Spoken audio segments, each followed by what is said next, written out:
Hello, I'm Beth Britton. I support Dementia Community with their communications work. Welcome and thank you for joining us for our 1st December webinar.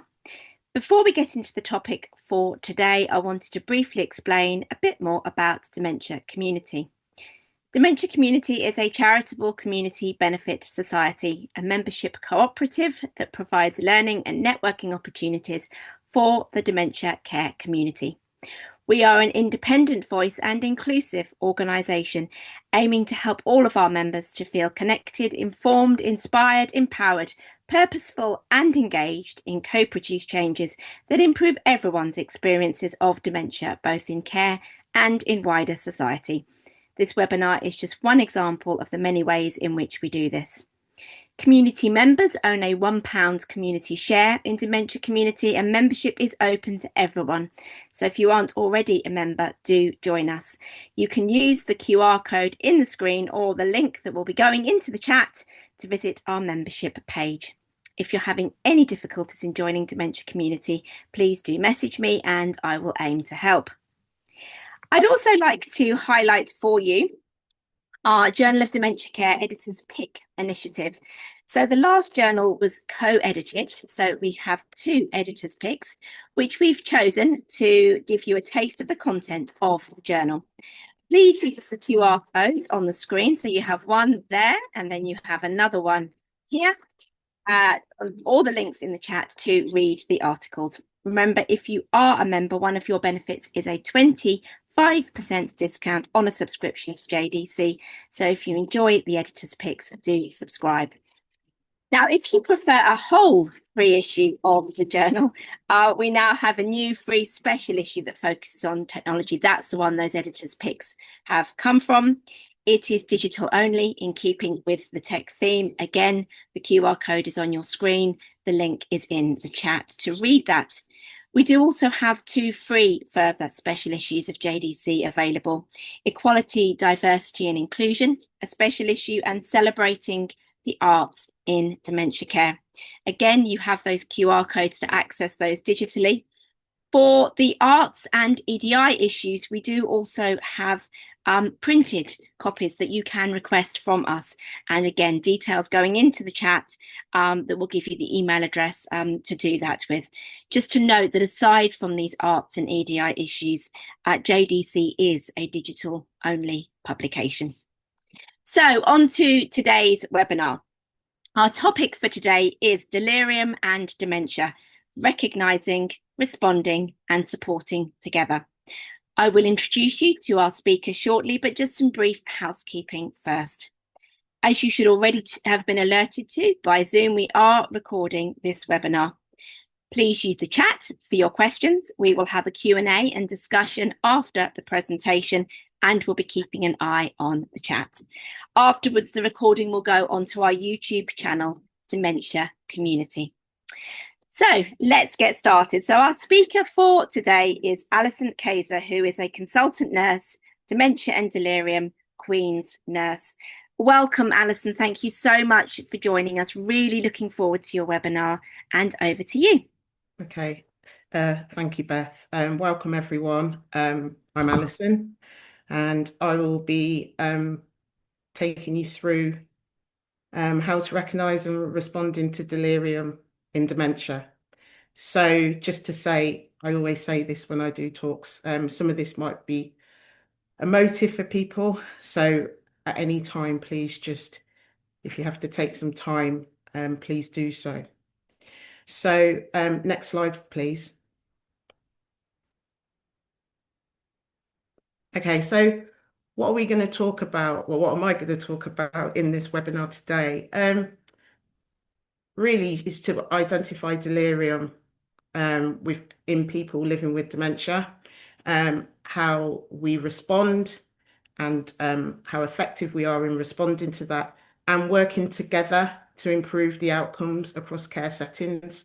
So I'm really hoping that I've got the balance right between professionals that may be here at the webinar and they may be just a refresher, and also people living with dementia or their carers and loved ones are also here in the webinar, because we can't look after someone with a delirium who has also got dementia in silo. It's definitely a group effort to do. Next slide, please. So hopefully this will work. I just wanted to see if we could get a gauge of how people feel about delirium. For some people here, it may be that you're seeing delirium day in, day out in practice or in the community. For some people, it may be that they've experienced it for the first time with their loved one, and it was something that they had never heard of before, or something that was quite foreign. So, and I wanted to do it in a safe space. So I just wonder if people do have access to their phones or to the link in the chat, you would be able to just put what your feelings are around delirium, how it makes you feel, what it's like to manage it, what it has been like if you've had it, and all of those things. So I'll just give people a few minutes to do that.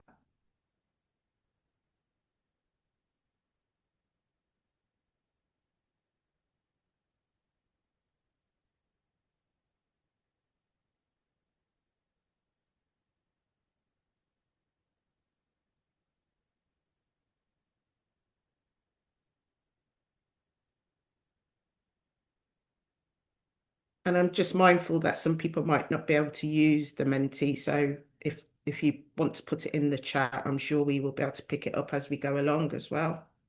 Yeah, so Lucy's saying underestimated it prior to this role. So she's obviously working professionally, Alison. And then we've got somebody Mhm. not named but says no knowledge at all. And hopefully you've got some responses on the Menti as well. Okay, hopefully. Someone else is saying, I see it often in my role and feel it is still rather misunderstood. Mhm. Another participant's recent experiences with my aunt. Yeah. And just thank you for sharing, even on the Menti as well. Thank you for sharing these thoughts, because they're everything that I would I hear in practice and see, both from people professionally and people that are on families and loved ones who've experienced it with a loved one. So it's really great to get that feedback, and hopefully I will be able to explain as I go along what it is. And I really want people to feel a little bit more confident at the end of this session. Our mum had it last week. Yes, we've got a few in the chat. Yeah, So we've got Penny saying it's often missed and it feels yeah, intense. And Lauren yeah. saying not enough education surrounding delirium for carers and people living with dementia. Mhm.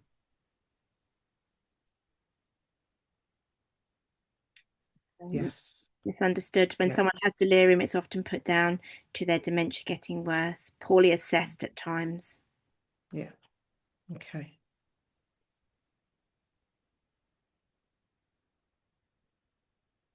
Yeah, sometimes it's diagnosed as something else. Yeah. Yeah. And all of those comments, yes, Ian, I totally agree with you. So Yes. in saying the term is never used appropriately in the media. Yes. It's a song or something, or yeah. And it is Leslie's right, it is a medical emergency as well. Yeah. Yeah. Yeah. Everything you're saying is your experience, but things I've also heard people say as well often.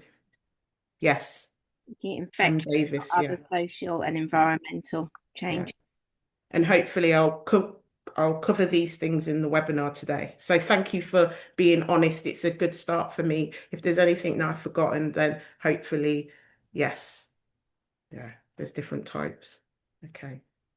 So anything that I miss, I apologize in the chat. I'm going to move on now. So next slide, please. Okay. So why do we need to understand what delirium is, and why does it matter? And as quite a lot of you have alluded to in the chat, it is I won't follow exactly how I do it, because I'm going to go with what people have said. But yes, delirium is a medical emergency, But with early recognition, communication, it's often preventable and reversible. So it's really important to recognize that. And just, talking about delirium as a whole, today we're talking about delirium in the sphere of people living with dementia. But just to be clear that delirium, anyone can get a delirium depending on the circumstances as well. So, we people living with dementia are at a higher chance of getting delirium, but anyone can get a delirium. I'm sure many of you got children, when they've been unwell, could have been a bit delirious. I've been delirious when I was pregnant with my daughter. So it just hits it. It's not just an older person's dementia thing. It's a bigger issue with that. And I would say that there's been more coverage around delirium since COVID because an awful lot of people during COVID in ICUs did develop delirium. So I think there's a greater awareness of it now. Anyway, getting back to what's on the slide. So what is delirium? Delirium is acute and sudden deterioration in a mental state, um, but which can fluctuate through the day. So it's really important that someone who develops a delirium, it will be a fluctuation throughout the day. It's not something that's static in most people. It will fluctuate. So someone can be completely lucid now at quarter past two, but by the time I finish this webinar, they might be exhibiting symptoms of delirium, that fluctuation. It is caused by an underlying illness, such as pain or psychological distress. So there has to be a physical health component to it, or an environmental change, as someone said in the chat. And just because it's not easy to spot what the issue is, it doesn't mean that it isn't a delirium, if that makes sense. Because sometimes people can have a UTI or a constipation and building for a while, and that can actually cause them to be delirious. And just to say, with all things like this, for example, in practice, I see people that may start off with a UTI, they're not drinking, they're dehydrated, they get a UTI because they're not drinking, they get a UTI, and then they get constipated on top of that. So there can be multiple reasons why someone might develop a delirium. One of the other important things that people may get is after surgery. After surgery, people may develop a delirium as well. So, as I said, often the first sign of a serious infection or dehydration. So it's really important in general, not especially people living with dementia, as this webinar is focusing on, that we make sure that we check basic things like, are they going to the toilet? Are they drinking enough? And even in this weather where it's dull at the moment, it's actually still quite warm. And as a lot of you may know, people living with dementia, we need to make sure that they're eating as well as they can do and drinking. So don't always look at the weather to say, oh, it's cold, so potentially they're not. It's really important that we regularly make sure that our loved one or the person we're working with is hydrated, and we're looking at and making sure that we're looking at any infections that might be brewing as well. So next slide, please.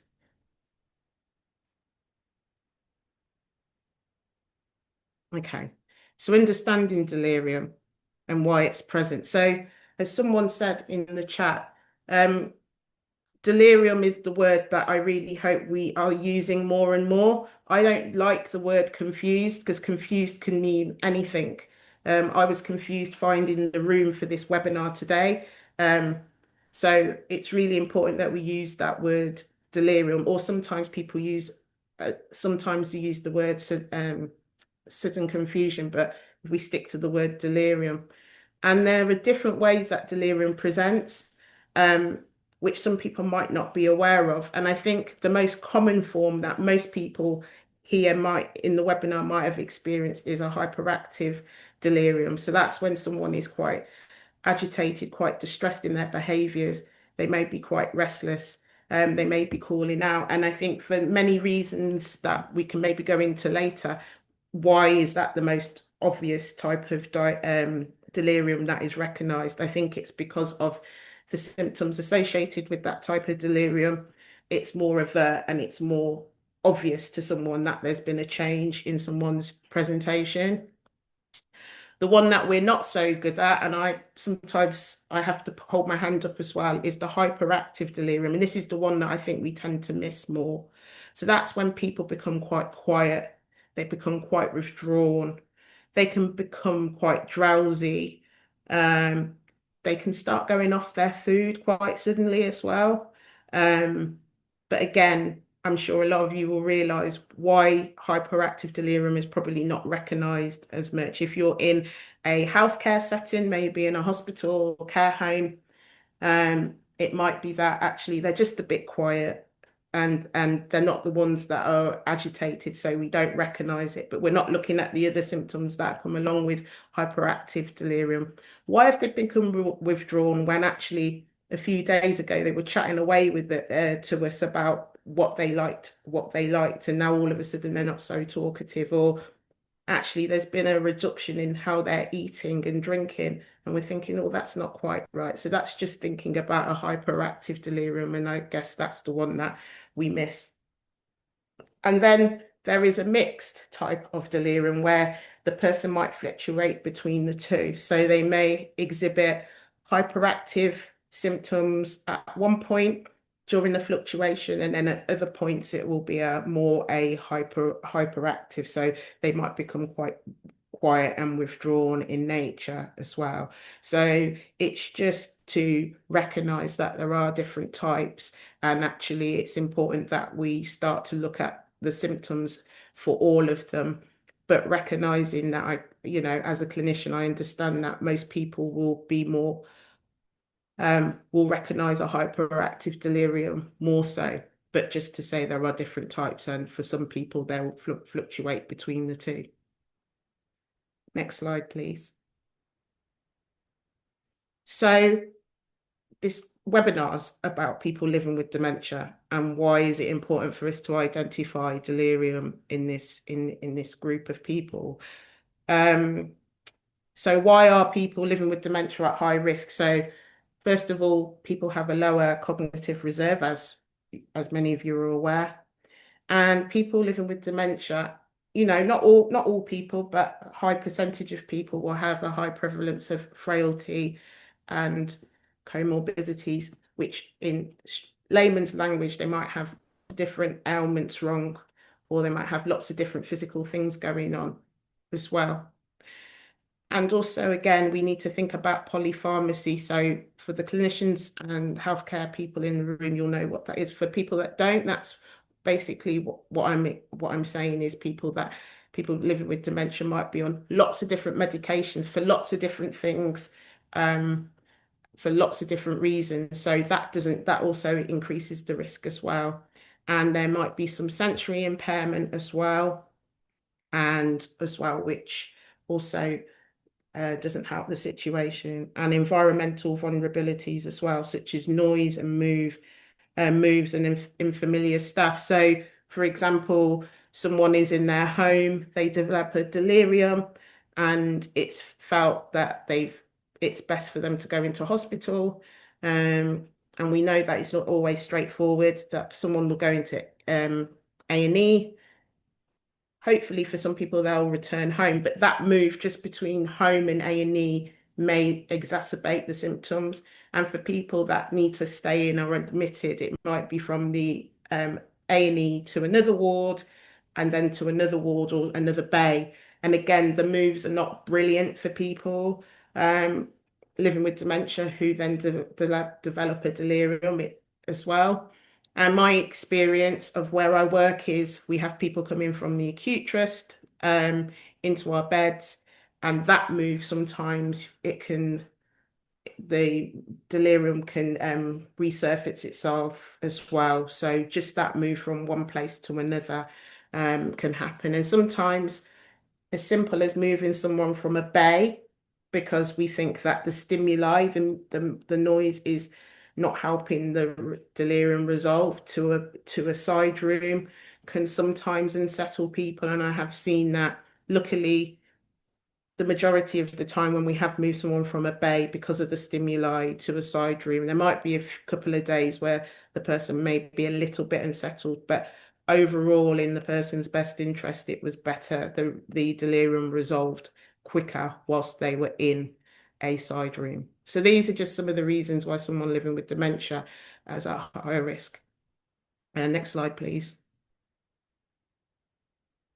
So this is, if you take anything away from today, is this acronym really, and it's identifying delirium in people living with dementia, or just identifying delirium really.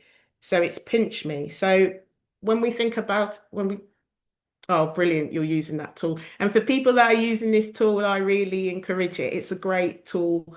It's a great tool to use. So I'll just go through it. It's good to think about pain, and it's good to think about pain because pain can be a reason why people um, um, have delirium.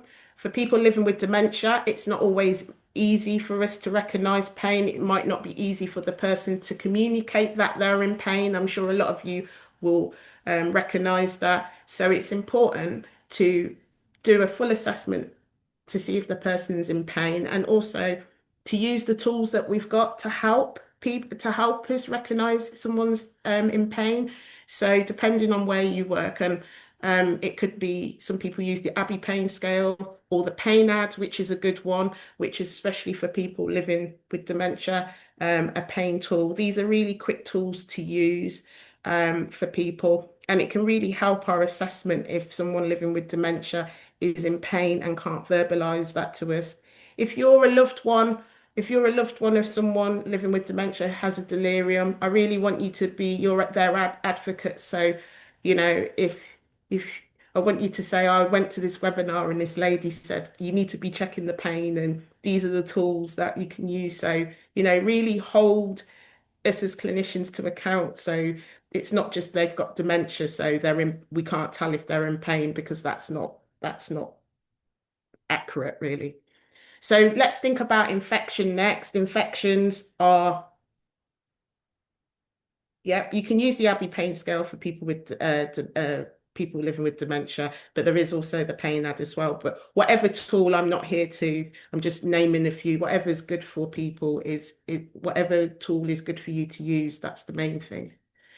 So infection, it's really important to actually recognize if someone is brewing an infection and getting in there quickly to get that resolved as well. So there's a number of ways we can do that. If someone's got a urine infection, it might be that they're going to the toilet a bit more, and they're going to the toilet more, but less urine's coming out, but they're going more often. It might be their urine might be a little bit offensive smelling. It might be that they're not going at all. It could be that they're having a chest infection as well. So it's really important that we recognize that someone might have an infection and treat it as well. Um, Sometimes that can be quite difficult when you ask maybe the GP or someone that something's happening, and you kind of know that that's where that person's going, the patient or your loved one is going. And sometimes that delay can sometimes then mean that they might become delirious. But again, to always think about infections. And if the person that you're working with or your loved one has recurrent UTIs or recurrent chest infections or constipation, I think it's really important, again, to be their advocate and say, mum has these ever so often. I know the signs and symptoms when mum is starting to get a UTI or is becoming constipated, and really verbalize that to us as clinicians as well. So it's really important. Nutrition, it could be that people just stop eating and stop drinking.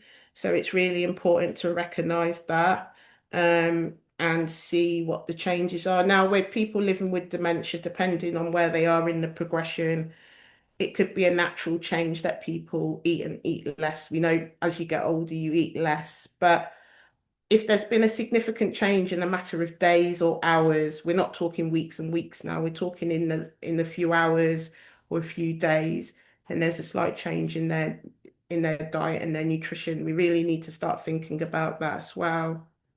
It's the same with constipation. Again, we will know our patients or our loved ones or us as ourselves, we know what our normal bowel movements are.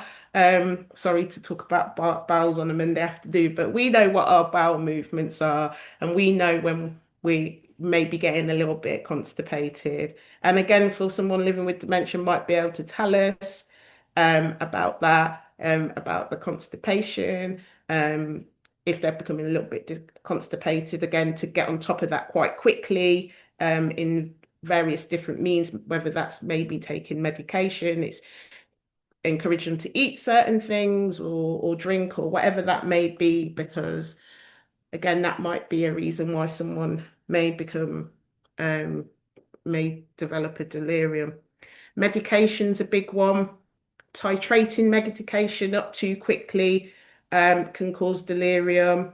Removing medication too quickly or removing medication completely can cause that as well. Starting someone on a new medication can potentially cause a delirium as well. So it's really important to recognize that as well. Sometimes I'm really hoping it doesn't happen as much now, but sometimes people come from their homes, or they come from a care home or something, they're going to hospital potentially, and we're not really sure because of the information being brought to us why this person's on this medication. It's taken away too quickly, and then all of a sudden you see a massive change in their presentation, and you think, why is that? And then they may become delirious, and it's kind of like, yes, it's the medication. So it's really important to get a good history around that. And environment, I can't emphasize this enough. And people look at me sometimes going, environment can cause delirium. Yes, if they've got other things going on, or just the move itself can cause delirium. Like I said, I see this a lot in practice where people come to our community hospitals for rehab, and they have a resolving delirium, and the move unsettles them for a few days. For some people, it will start, the resolving delirium will continue. For other people, it actually exacerbates it for us. So we're looking at, you know, having to treat that as we see it as well. But as someone put in the chat, you're absolutely like iron, bloods, everything. Just if your blood work is not, if your blood work's abnormal, thyroid's not working, uh, B12, iron, all these kinds of things, it's important to make sure that we're looking at everything that may cause people to be delirious as well. So I'd really encourage the people that are not using this tool to use it. If you've never seen it before, I would recommend getting that. If you've got a loved one, if if you're here on behalf of your loved one or the person themselves, I'd recommend trying to get this. Yeah, I will talk about that. Hello, Betsy. Um, I would really encourage people to use that. And as Betsy said, yes, the tool for what we use, certainly in our trust, and I know more and more people are using this tool locally to me, and I'm sure up and down the country, is the 4AT tool. So this is a really quick tool that I'm trying to embed into my trust around using it. It's really helpful to identify whether someone may be having, thank you, um, someone might be experience a delirium. So for me, it's a tool, and it's like all things, tools are a part of a bigger part of the picture. So I'd expect where I work in my trust, someone comes in, we think they're delirious. Before they contact me, I would expect them to do a delirium, to do the 4AT score, just to check where we are. If it's indicating that someone may have a delirium, then we need to think about what we need to do next steps. Next steps is not always medication. It may be something as simple as making sure that the stimuli is not, if the stimuli on the ward is too much, maybe a move, if need be, but not always. It could be other things, bringing things in for the person, really getting to understand from the family how their loved one presents as well. So it's really important that we use this tool as a part of the bigger part of the assessment. But yes, the 4AT is a great tool to use. Like I said, I'm trying to embed that into my trust with quite good success. I think people understand it's very clear um, when you do that tool, and it can be sometimes good to see if someone's delirium is resolving as well. So it can be that someone comes to us in one of our beds, it's a resolving delirium, their score was, I don't know, 10 in the acute, they come to us, it's resolving, it's now a 6. It can indicate that it's slightly resolving itself, but please don't think the 480 is the only thing to help. It is the only thing to diagnose delirium. You really need to hear from the person, their loved one. And if you are a loved one here, if you're a family member or carer looking after someone who you feel may be getting delirious, again, hold us to account. Say that lady said on the webinar, are you using that tool to recognize delirium? I think it's really important that you can empower yourself. You go to the GP and you say, there's a tool called the 480. Is that something you can use on my mum just to see if she's got delirium or not? Next slide, please. So identifying the difference between dementia and delirium can be incredibly difficult, and I don't want anyone to feel awful about it or feel like they're doing something wrong, because it can be incredibly difficult at times.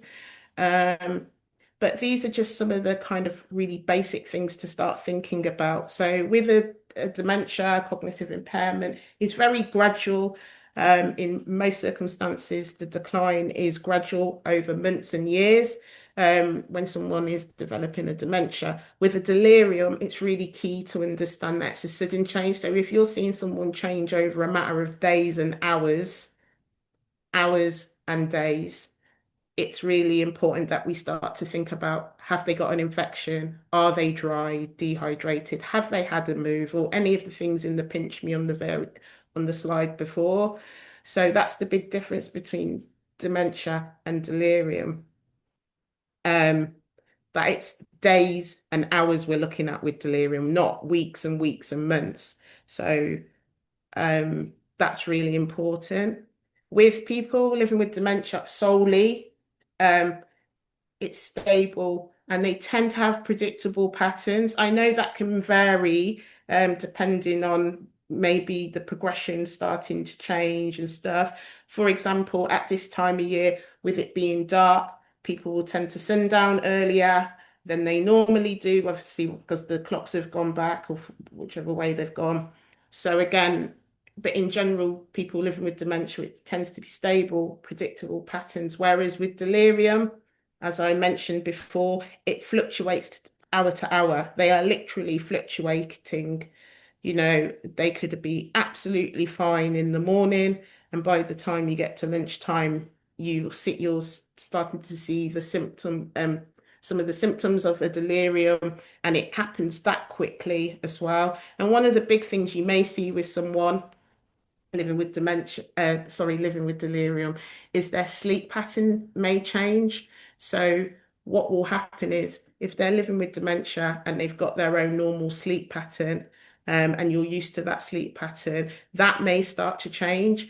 And you may see that if they are used to sleeping all through the night, they may be awake all night and they'll be awake all night and sleep all day.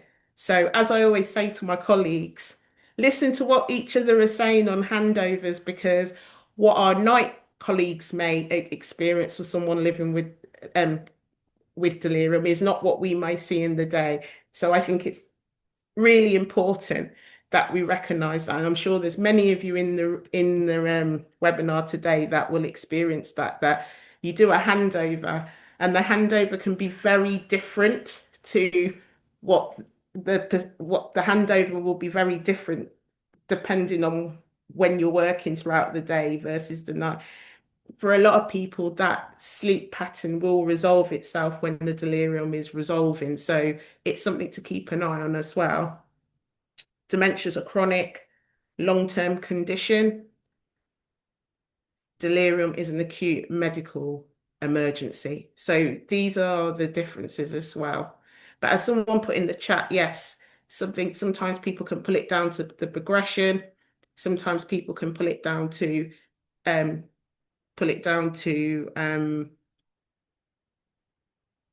sundowning. Sorry, I was just looking at the chat. What the lady said about her mum not being able to chew her food. Sorry, I apologize. I will come back to that because I want to pick up on that. Next slide, please. So now what I wanted to do is now I've kind of started to talk about what it is and stuff. Oh, it's all right. I hope your dental appointment goes well. So now we're going to watch a video. I show this a lot because I think it's really useful, and I think this will resonate with a lot of people, whether you're a professional or a loved one looking after someone who has experienced delirium recently. So is it possible to show that now, please?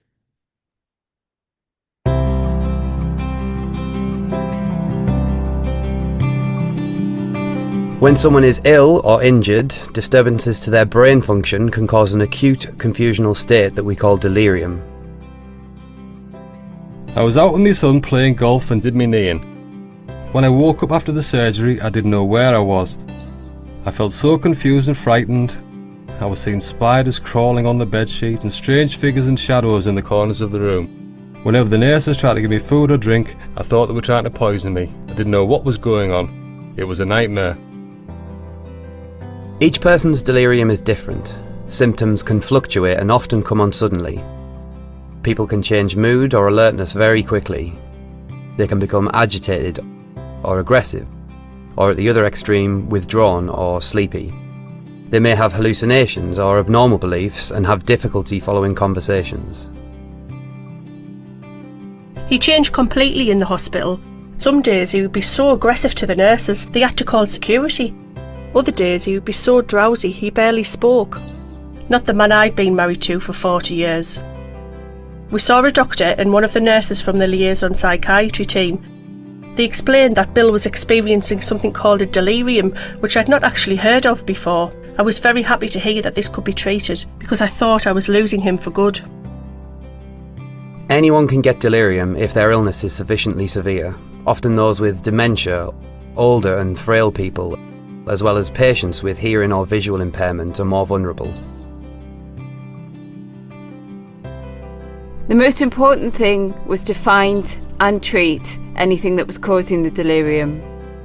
Blood results were normal, but that didn't rule out infection or other causes of delirium. Bill had been started on strong painkillers after the operation, which were a common cause. Due to a delusion that his food and drink were poisoned, he hadn't been eating or drinking and had become dehydrated and constipated. I arranged for one of our nurses to visit the ward to support him at mealtimes and offer advice on some of the strategies that can help. There are often multiple causes for delirium.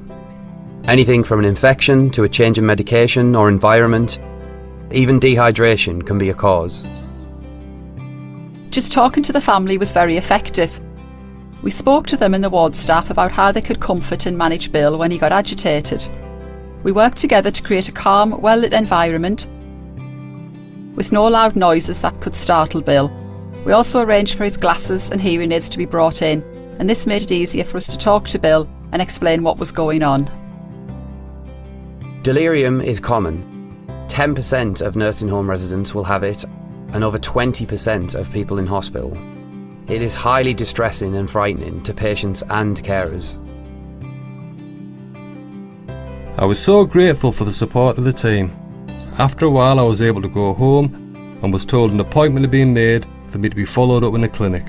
I was given a leaflet which I read, and the doctors told me that now they knew I was at risk, things could be done to try and stop it happening again.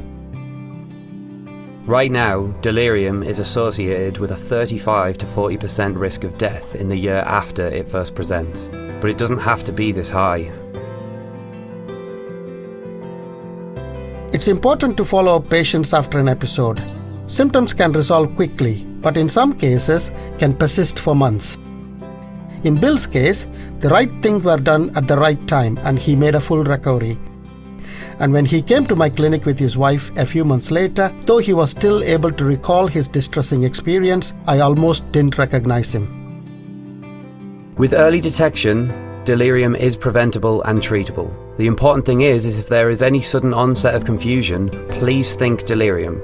We must suspect it, spot it, and stop it.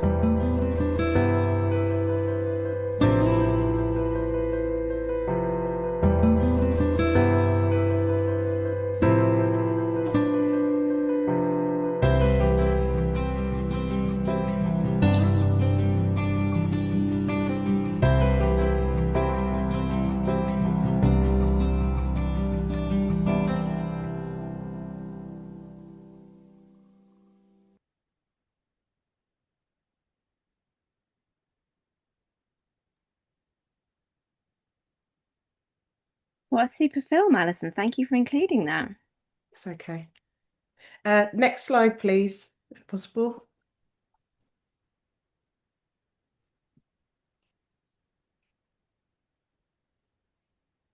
Okay, so responding effectively to a suspected delirium. I think I've kind of gone through these, but it's just to really think about if someone's become inattentive. Is that normal? Is that new? The onset, as I've said, it's either over hours and days. Is there a fluctuation? Are people a little bit more disorganized in their thinking that is not normal for them? And changes in mobility, and as I explained, the sleeping cycle might change.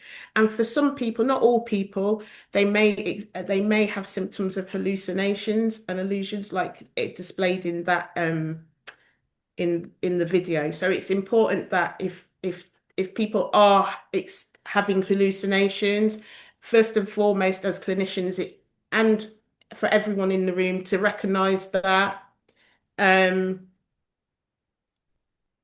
To recognize that they've got hallucinations, to acknowledge it. Don't argue with the person. Don't say that's not real, that that's happening, because that's really happening with them. And just to say, a lot of people who have delirium, who have hallucinations, do then remember that episode, whether they've got a dementia or not. So it's really important to actually recognize that. Now, with hallucinations, my feeling is that if they're really distressing someone and they're actively impacting on the delirium being resolved, there may be times where medication is needed, and that you would then follow the NICE guidance or your local trust policy.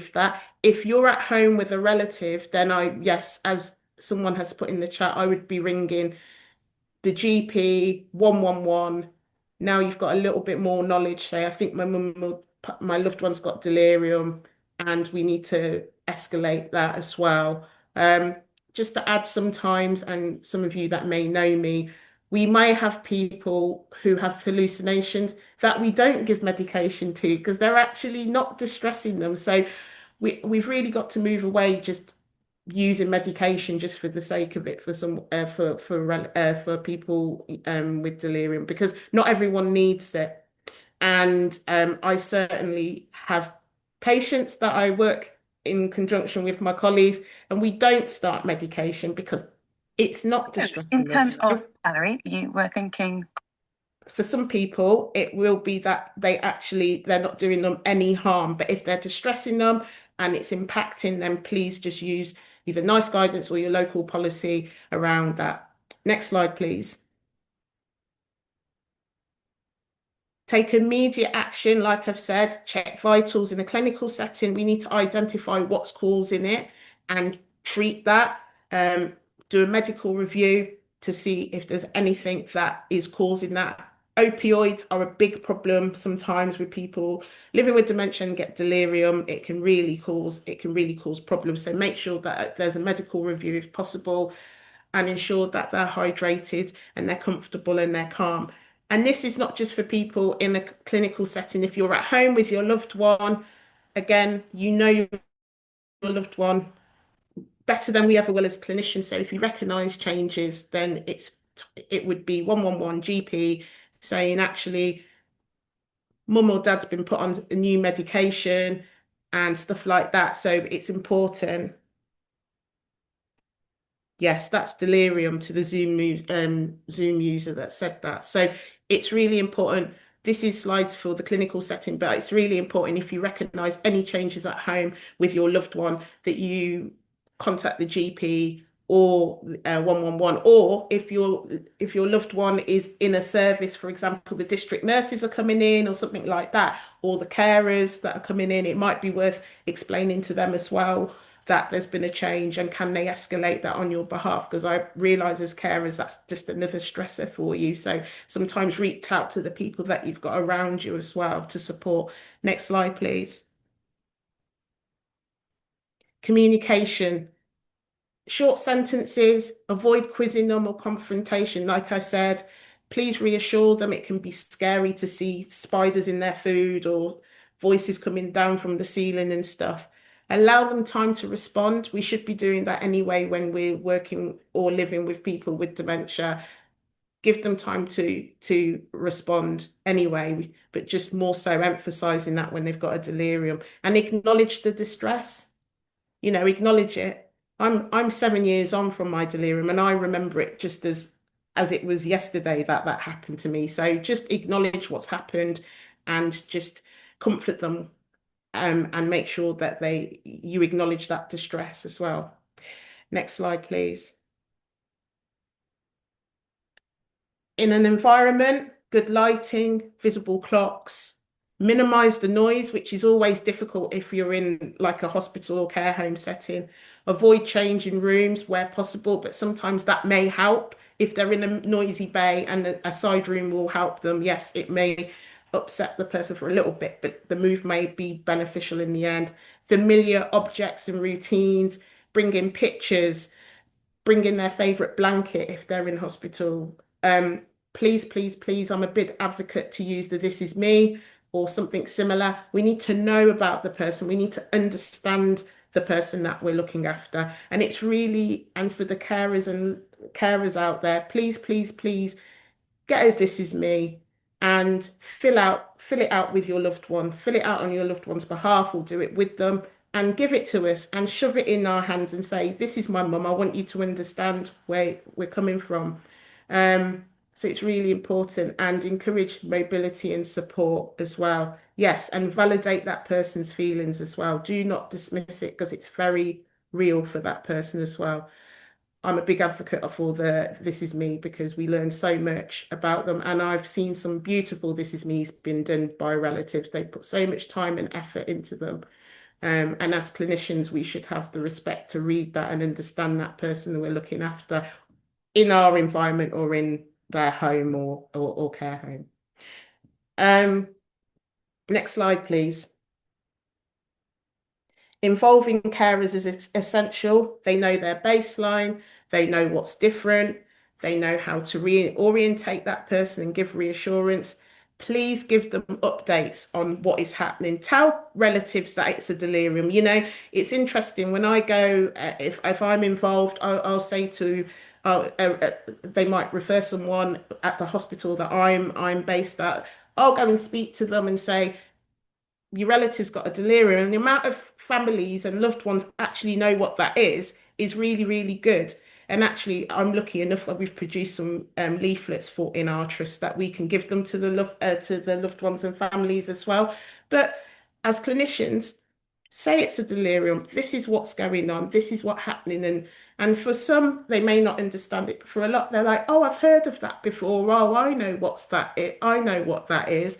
Oh, thank you for telling me." It's something that might get a bit better for that person. So it's important that we do that. Next slide, please.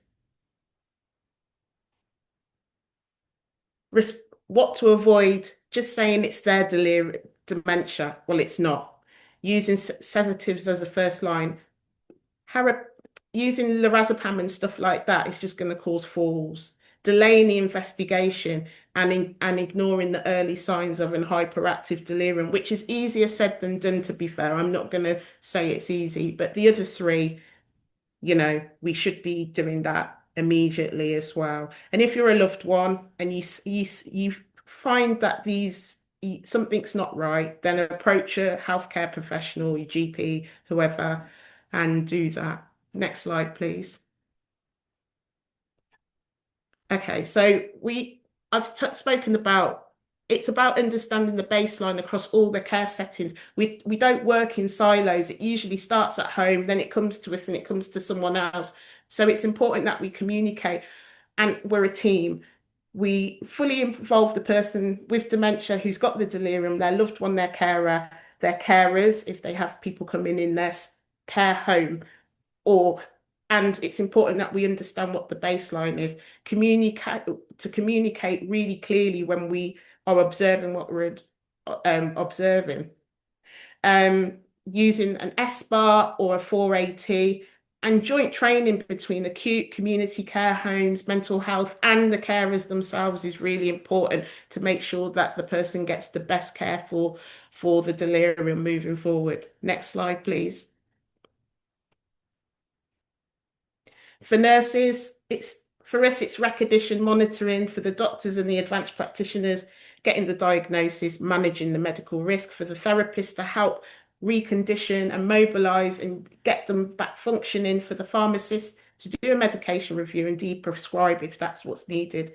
For the carer, I've included them because they're a part of our team to make for the carers to be fully understood, know what's happening, reassure them, and give them the basic knowledge around delirium. And if you've got a leaflet or something, or point them in the right direction, and hopefully with our social care colleagues to be able to get the person home. Next slide, please. Delirium's often reversible. We should really try to prevent hospital admissions, reduce the distress of the person and the family by including them and giving them the respect and the dignity of explaining not just to their loved ones, but the person themselves with delirium, and explaining what that is. I don't buy just because they've got dementia, they don't know.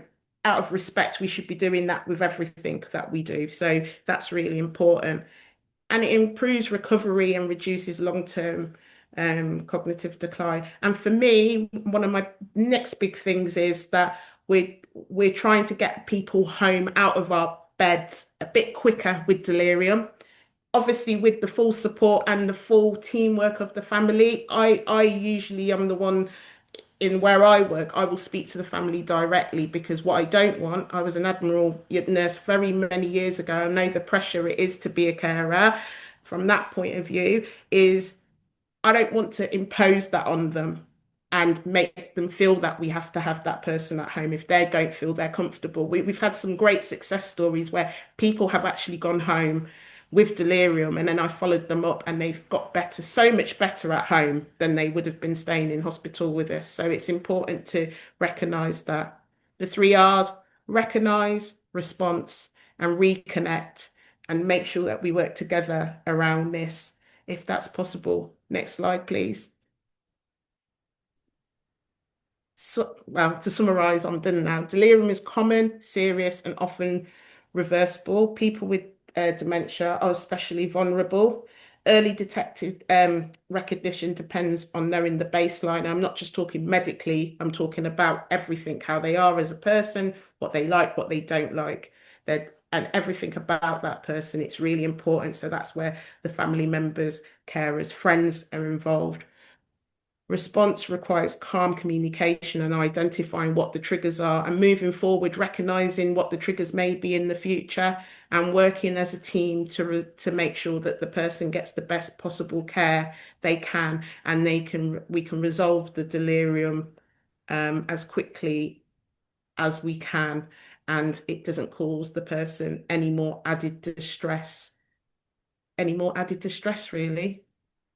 So that, I think I am done, but thank you for staying around. Hopefully that was helpful. That was brilliant, Alison. Thank you so much. I knew it would be, because you are an absolute expert in this, and the amount of communication in the chat is just testimony to that, really, and all those lovely little emojis that are popping up on the screen. I think that's been incredibly helpful for people. We have put lots of links in the chat for you as well, that Alison has provided to us, which are fantastic sources of information. Now, Alison, I did spot a question. We have dealt with a few as we've gone through, haven't we? You've been brilliant at doing that. But Emma was asking, how do I reassure them if you shouldn't tell them it's not real? What is the best thing to say? So we're not going to tell them it's not real. You just go along with it because for them it's very real. And what you don't want, you want them to trust you and enable that. So you kind of just go along with it. I know it seems a bit controversial, but it's kind of almost like a therapeutic lie that we just go along with it. I mean, if someone has dementia alone, we know now as professionals, you're not going to say to someone their husband or wife's died 10 times in a day because we know that what that impact has on that person. So I guess it's just about reassuring them and going along with it. You know, I've been literally on my hands and knees shooing a couple of cows from under the bed years ago because we had a patient who had dementia and delirium and thought there were three cows under the bed in the hospital. And I literally had to get them out of the hospital. My colleagues had to open the doors of the bay and then the actual ward to get the cows out of the ward. Now, I know that wasn't real, but for that person, it was very real. And the fact that I took it seriously for them meant that they trusted me and that actually the cows had disappeared. And you know, after that, we gave a little bit of medication, but it settled them. So it's just about going along with it, really, which you might feel a bit foolish, but So what you're hopefully that really helps. And talking if about it, is the validation approach, and the you mentioned it validation, earlier. Yeah. validation, Now, basically. funnily enough, a year ago, that was our final webinar of 2024 from the daughter of the pioneer of validation, Naomi Fell. So I'm going to pop the link in the chat for everybody. So this is a webinar we did on validation. And that would be, it's on our YouTube channel as well, Dementia Community. That will explain what Alison's talking about, the idea that you go along with the person, you embrace their reality effectively, and you support them in that way. It's a fantastically informative webinar. I think we're very, very, very nearly out of time. I'm just checking if there's any very, very, very last minute questions from anybody. So let me see. Does anyone have? So yes, so someone's saying about validation, and there are an awful lot of thank yous. And Lynn says simply acknowledging that it's incredibly distressing what they're seeing or feeling. Yes. It's absolutely what you've said, isn't it? Totally agree with that. Yeah. Do you think we're moving forward with understanding delirium? You said about the fact that COVID changed things a little bit. You feel that we are, that awareness is coming? Yeah, definitely. I mean, my interest stems from back in 2009, and now we're in 2025 going into 26, and just the very fact that, you know, I've got a policy, it's mandatory in my trust to do delirium training, we've got a leaflet, we're having a path, I've got a policy and everything, and I know that's not just in where I work in my trust, but system wide where I work. We're really pulling together to really start to recognise it, really. And I think because it's becoming under, certainly where I work, it's under the umbrella of frailty. I think because frailty is becoming a lot more recognised as well. I think delirium is sadly, COVID was one of the reasons why we now understand delirium a bit more. We shouldn't have had COVID, but we are where we are. But yes, I definitely think there's a shift, and definitely with relatives as well. You know, I don't have to say lots of words to them now. You can just say the word delirium, and a lot of them do understand what that is, which is really powerful and positive as well. So I think my absolute takeaway from all of what you've said, Alison, and you've given us so much amazing information, is, you know, for professionals to work with families, as you said, they know so much about the person. That life story work that This Is Me is so incredibly valuable. I talk about this so much in my wider work. So I think that for me is just the idea that they're part of the team that helps this person experiencing this delirium, I think is a very powerful message. Thank you to the carers that came. I really appreciate it. And I want you to be empowered, and I want you to take that in forward. And I want you to hold us to account, because you know your loved one better than any of us, and we should be working alongside you. So I'm really grateful that I'm grateful everyone came, but I'm really grateful that people who are caring came and get something from this. So yeah. And we haven't got time, but there is a question in the chat about frailty, which has inspired me to think that perhaps we need to look at frailty for a 2026 webinar. The whole programme is not finalised yet, so I will put that on my radar, Jennifer, and we will try and deliver a webinar around frailty to give people a bit more information about that. We've run out of time, Alison, but thank you so much. I really, really appreciate your time, your expertise. It's been fantastic. Thank you. Thanks. Thank you. So I just want to share now with everybody, we have one more webinar left for the rest of, for this year. We're almost at the end of 2025. It is going to be on young onset dementia. You can book it. You can get the link off our webinar page there, or you can go straight to our Eventbrite. And if you do follow our Eventbrite page, you will get notifications the minute we start posting next year's webinars, which is very, very shortly we will be. So thank you so much for joining us today, and we hope to see you on another Dementia Community webinar soon. Thank you.